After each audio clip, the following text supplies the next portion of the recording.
e a exploração sexual de crianças e adolescentes. Estamos tendo o prazer de receber hoje aqui no estúdio a delegada Bárbara Reis, ela que é coordenadora da área da infância e juventude da Polícia Civil de Alagoas. Bom dia, delegada Bárbara, obrigada pela sua presença. Vamos falar da campanha Maio Laranja, mais do que nunca um mês ali de atenção e de alerta para essa causa que merece uma sensibilidade e uma atenção muito maior para as crianças e adolescentes. Bom dia. Bom dia a todos. Exatamente, esse mês de maio é o que a gente chama de um mês de maior conscientização para um enfrentamento à violência sexual contra crianças e adolescentes.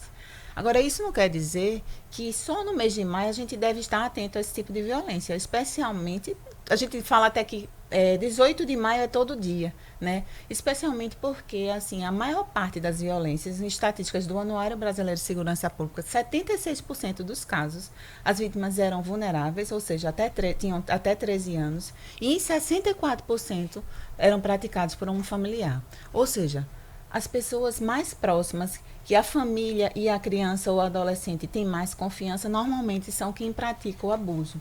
Então, assim, eu sempre falo para as famílias estarem atentas aos sinais físicos, psicológicos, né, mudanças de comportamento, e principalmente estar conversando com a criança, orientando, né? Principalmente as crianças, eu falo muito em criança, porque normalmente são o público que sabe menos sobre o assunto, né? Normalmente tem casos assim que eu vou ouvir na delegacia de crianças vítimas de estupro, que elas falam sobre o estupro, sobre um toque, porque qualquer toque na parte íntima da criança é estupro, né, de vulnerável.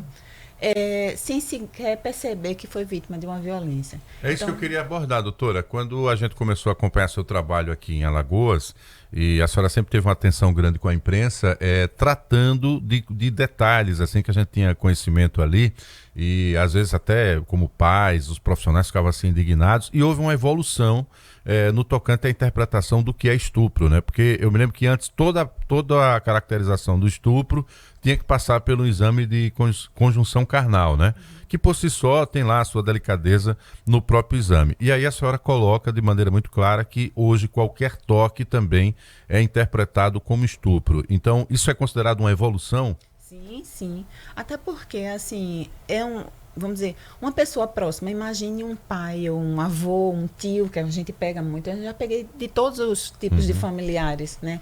Tocando, manipulando a região íntima da criança. Aquilo não pode ser considerado normal. Eu não preciso ter uma materialização, assim, com uma conjunção carnal, para considerar que aquilo é uma violência, né? Então, assim, a gente até, quando a violência não deixa a materialidade, a gente não encaminha o decreto que regulamenta a lei da matéria, ele fala que a gente não precisa encaminhar a vítima para o IML para fazer um exame de conjunção carnal se não vai gerar nenhuma materialidade. Porque é uma forma de constrangimento para a criança. Imagine uma criança numa posição ginecológica para ser examinada. Por mais que seja um profissional, que faça com toda a técnica e respeito, ele é um estranho para aquela criança. A criança normalmente se sente constrangida.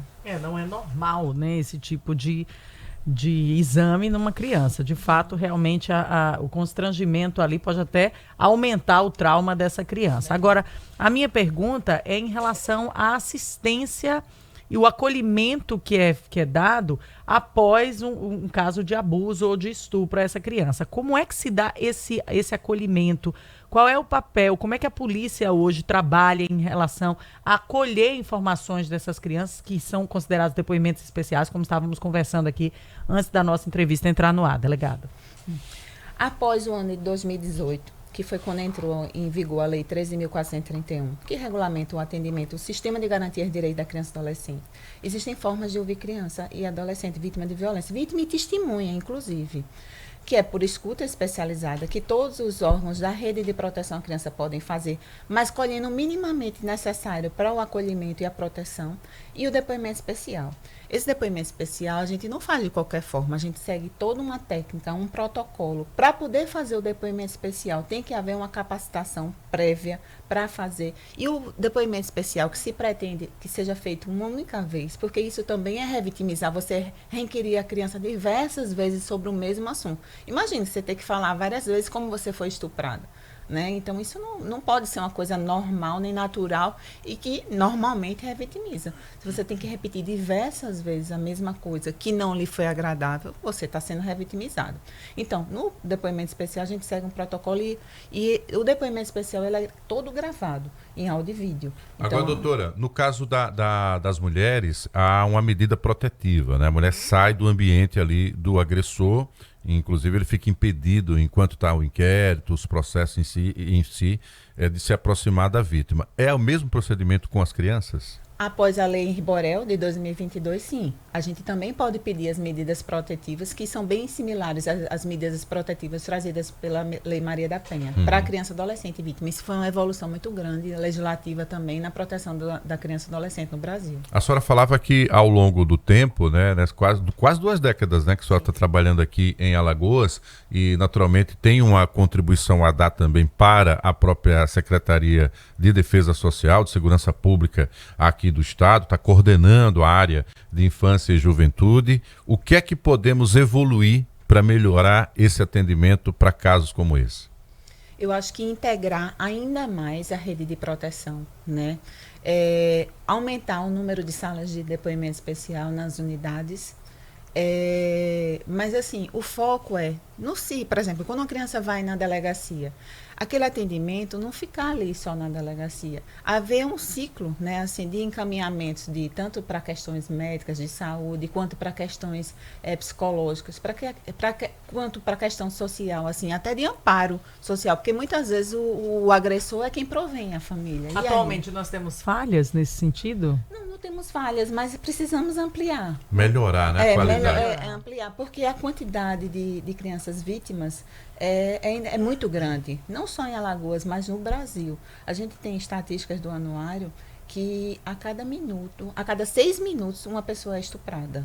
E 76% é criança ou adolescente até 13 anos. Então, imagine. E ainda tem uma informação aqui, né, que mais de 80, né, ainda muito maior dos casos de vítimas são meninas. Sim, a maioria negra. Sim. Então, são casos realmente que merecem um olhar diferenciado da população. Sim. E que mostram realmente as diferenças das camadas sociais nessa estatística aqui, né? Ficam muito evidentes. Que acontecem em locais de periferia, em zonas ali de classes mais baixas e que são casos que realmente trazem esse alerta para esse mês de maio para que todos olhemos de maneira mais cuidadosa. É preciso entender que não são casos que só acontecem na periferia. Não é isso que o anuário traz.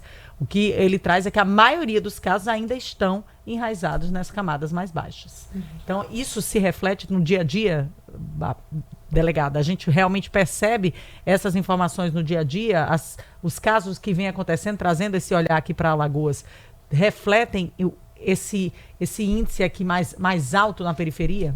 É verdade, ainda temos maior número de notificação na periferia. Mas esse tipo de violência é uma violência muito silenciosa. A gente faz uma análise também que talvez a classe social mais abastada ela tenha mais vergonha de denunciar. Então, oculte ainda mais os casos, visto que normalmente são praticados por pessoas muito próximas.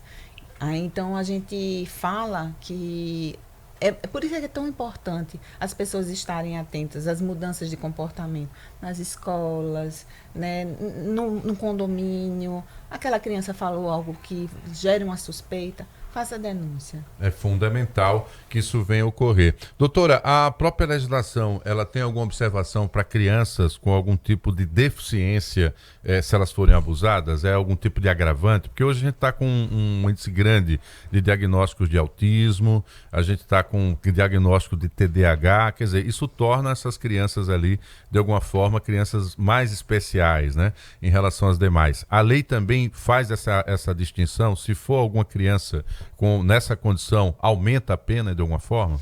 Não, a lei tem, assim, considera todas até 13 anos vulneráveis, na mesma medida. Mas vamos dizer que um adolescente de 15 anos que tem um autismo, né, ela foi abusada sexualmente. Aí a gente não necessita da violência ou grave ameaça, a gente demonstrando que pela condição dela, né, ela não tinha o discernimento necessário para saber acerca daquela violência, ela é considerada, sim, também vulnerável em virtude do TDAH, autismo. A senhora falou que há uma expectativa de melhoria nesse alcance, né, do atendimento aqui no estado de Alagoas e que em algum momento vai precisar também do apoio da própria Assembleia Legislativa. Do que é que estamos falando? Que projeto é esse? A gente tem um projeto de lei, né, tramitando administrativamente, que espero que esse ano ainda a gente esteja com ele na Assembleia, acerca da criação da 2ª Delegacia de Combate aos Crimes contra a Criança e Adolescente aqui de Maceió. É uma delegacia que provavelmente vai funcionar no Benedito Bentes, visto que os maiores índices de violência contra a criança e adolescente na capital estão na parte alta. Isso visa também facilitar o deslocamento da população e também melhorar ainda mais o atendimento, visto que com 2 unidades a gente consegue trabalhar melhor, com 2 equipes, as violências denunciadas. Eu me lembro que a sua equipe, né, assim como a senhora, sempre foi muito empenhada, né, em chegar logo ao agressor, até para evitar fuga e também novos atentados também a crianças e adolescentes de um modo geral. Nessas quase 2 décadas, né, colhendo depoimento, o que é que esses homens dizem em relação a esses abusos? Ainda tentam alegar desconhecimento? De fato, são pessoas que sabiam do que estavam fazendo? Qual o tipo de argumento que é utilizado? Normalmente, quem abusa não confessa que o fez, na maioria dos casos. Por outro lado, quando é adolescente, sim. Adolescente, porque eu também lido com adolescente em conflito com a lei que comete abuso contra criança e adolescente. Eles confessam, mas comumente os adultos é quase impossível, normalmente não negam. E alguns, um ou outro fala que já foi abusado, mas assim, não há uma estatística clara sobre isso. Para fazer essa relação. Tá aí.